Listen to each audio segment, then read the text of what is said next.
Blanca Martín, presidenta de la Asamblea de Extremadura, buenas tardes. Buenas tardes, Ana. Comencemos por el final de ese vídeo. Si se dan las circunstancias y existe la posibilidad, ¿le gustaría repetir como presidenta de la Asamblea la próxima legislatura? No lo sé. Sinceramente, no lo sé. No me lo esperé en esta y no hago cábalas de ese tipo. Ha sido una experiencia, tengo que reconocerlo. Que se lo agradezco además al secretario general de mi partido, a Guillermo Fernández Vara, y a mi secretario provincial, a Miguel Ángel Morales, la oportunidad que me han dado y ha sido una experiencia más agradable de lo que pensé en un momento. Pero también tengo que reconocer que sientes un desgaste físico y también renuncias a muchas cosas, especialmente en el ámbito familiar, ¿no? Entonces, ya veremos qué pasa, ¿no? Es toda una incógnita lo que pasará el 26 de mayo y la fragmentación del Parlamento, como se prevé, más o menos por lo que estamos viendo a nivel general. Ya veremos. En su opinión, ¿cuál ha sido el gran titular que deja esta novena legislatura en la Asamblea extremeña? Pues yo creo que ha sido una legislatura de diálogo. Algo que además a mí me ha ido sorprendiendo a lo largo que ha ido transcurriendo la legislatura. Creo que ha sido difícil porque siempre se ha estado muy acostumbrado a mayorías absolutas o a pactos de gobierno y esta vez no lo ha habido, ¿no? Entonces creo que ha habido un diálogo intenso entre las fuerzas políticas de la Asamblea, de los 4 grupos parlamentarios.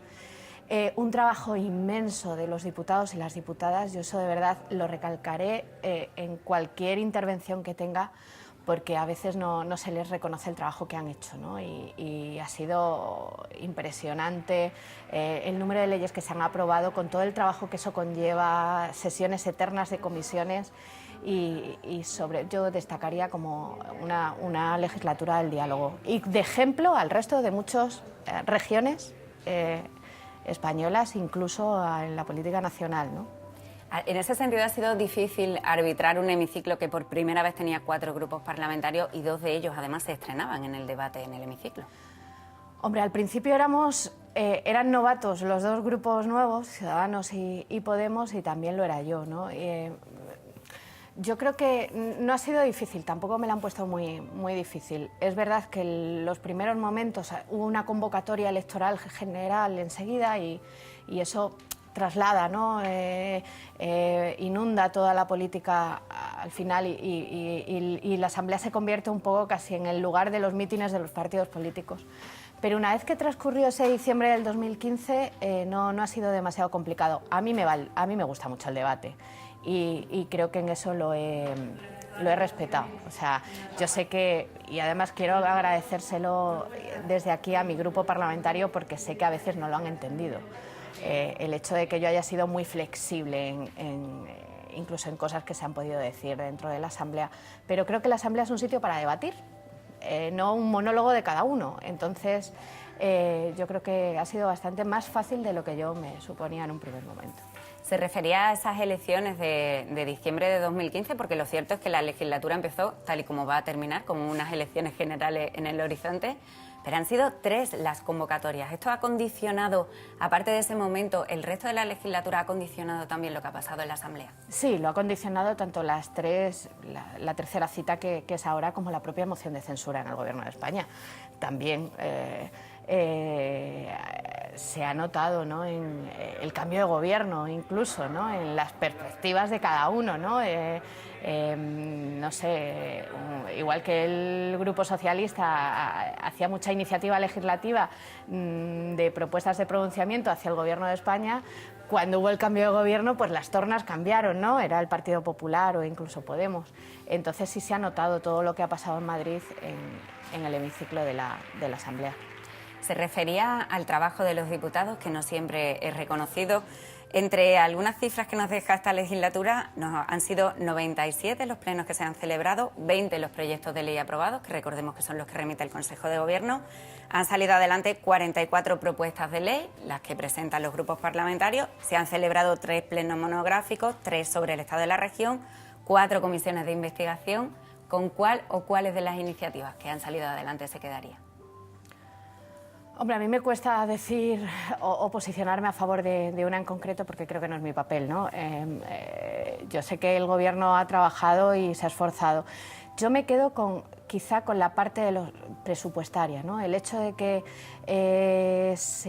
hayan salido adelante 2 presupuestos con el Partido Popular o con el Grupo Parlamentario Popular y 2 con el Grupo Parlamentario Podemos, pues es un ejemplo de lo que ha pasado en Extremadura en estos 4 años. Entonces me quedo con eso porque sé que el esfuerzo que se ha hecho por parte de los 4 ha sido importante para que esta región saliese adelante y sobre todo poniendo el foco en los ciudadanos y las ciudadanas extremeñas. ¿Y cuál sería la gran asignatura pendiente de cara a la próxima legislatura?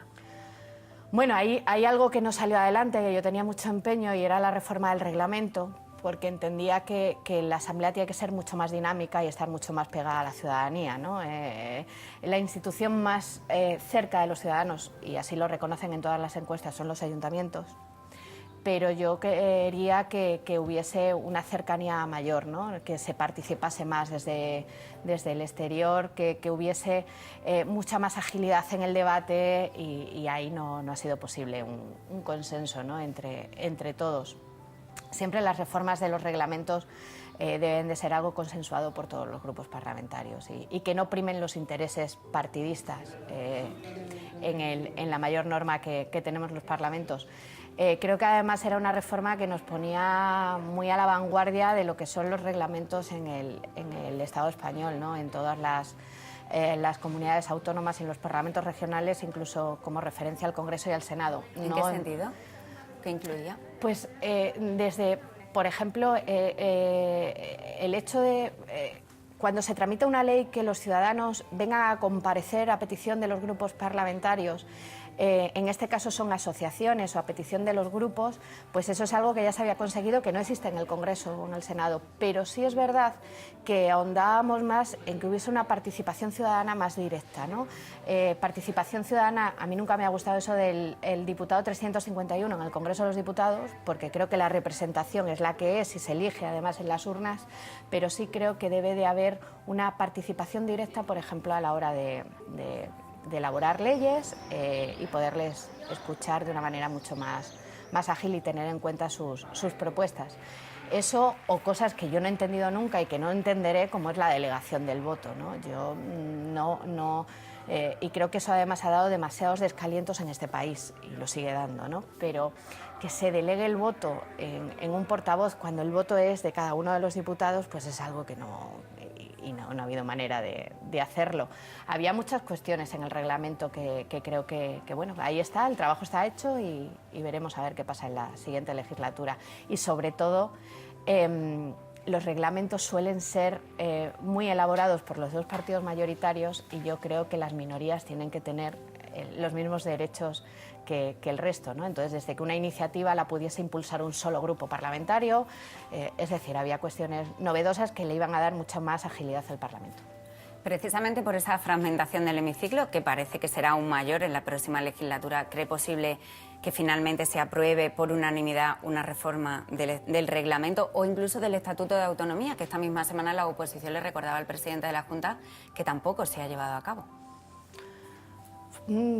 En el caso del reglamento, posiblemente la mayor fragmentación y que haya grupos más minoritarios, que haya más grupos minoritarios, puede ser que haga pensar al resto.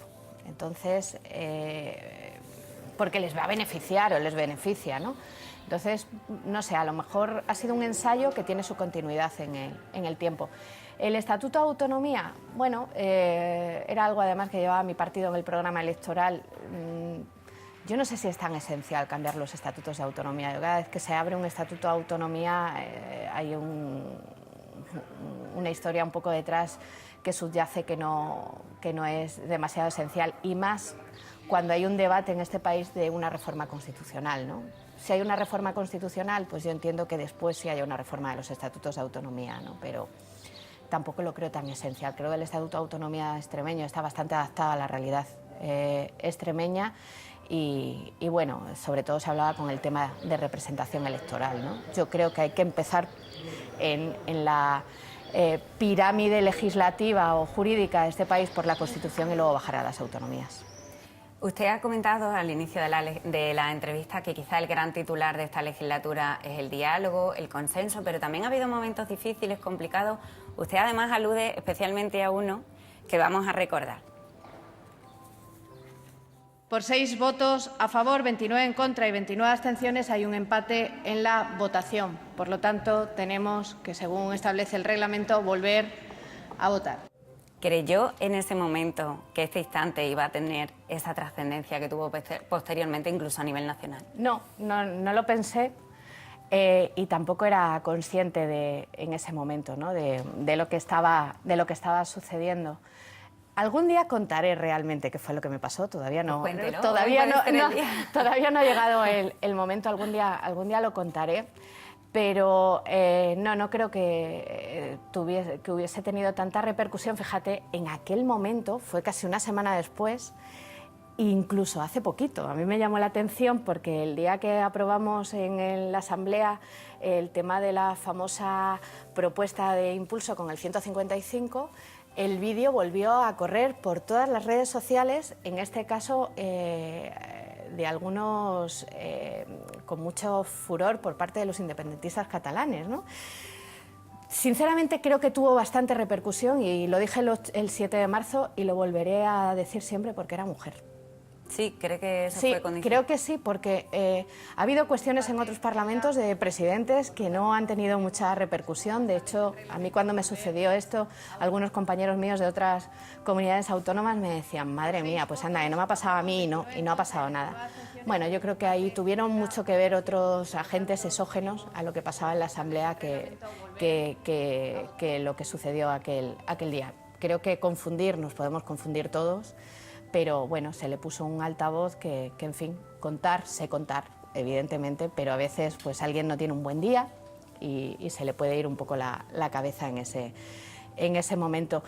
Pero sí quiero también reconocer el apoyo que tuve de muchos de mis compañeros del hemiciclo, independientemente del partido político al que perteneciesen, ¿no? Y especialmente de la fuerza política de Podemos. Me sorprendió mucho las llamadas que tuve de mis compañeros diputados y diputadas de Podemos.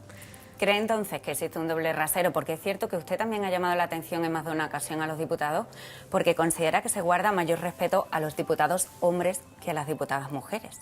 Sí, y además yo soy sincera y lo digo, o sea, yo sé que no gusta y a nadie le gusta ponerse en el espejo con un tema del machismo o de la diferenciación entre unos y otros, pero es verdad, y el ejemplo más claro fue el año pasado, en el 2018, coincidió un pleno el 8 de marzo, todos los temas que iban por parte de todas las fuerzas políticas eran en referencia a la igualdad y a la mujer, y al final del pleno me cabré porque desde las ausencias hasta el murmullo y no, el tratamiento no es igual. Yo creo que hay todavía mucho trabajo por hacer y sobre todo que nosotras las diputadas lo digamos en voz alta, que a veces por educación, y lo decía también el 7 de marzo, nos callamos porque nos da vergüenza. No, yo creo que hay que decirlo. Ya de cara, y muy rápido antes de terminar la entrevista, de cara al 26 de mayo, usted repetirá como candidata, porque es la número 2 del PSOE por la provincia, como candidata, no, perdón, como diputada, porque es la número 2 del PSOE por la provincia de Cáceres. ¿Qué espera de esa cita cuando se espera un hemiciclo más fragmentado e incluso un posible gobierno en coalición? Bueno, pues si eso se produce, esa fragmentación o un gobierno en coalición, pues pues nos iremos adaptando al siglo XXI, ¿no? Yo no creo que sea nada malo. Como partido político, evidentemente, pues tengo mis preferencias de quien gane las elecciones, evidentemente, porque además era un reconocimiento al trabajo que se ha hecho esta legislatura, pero bueno, yo creo que no hay que tener miedo absolutamente a nada que tenga que ver con más democracia y que todo entre dentro de la democracia. Eso sí, hay cosas que no me gustan mucho. Si su partido puede formar gobierno en coalición, ¿preferiría Podemos o Ciudadanos? Lo que decida el presidente de la Junta y secretario general de mi partido. Yo no entro en la cuestión de ni unos ni otros porque no es mi papel. Yo creo que eso debe de refrendarlo el partido y decidirlo el partido con quien considere oportuno.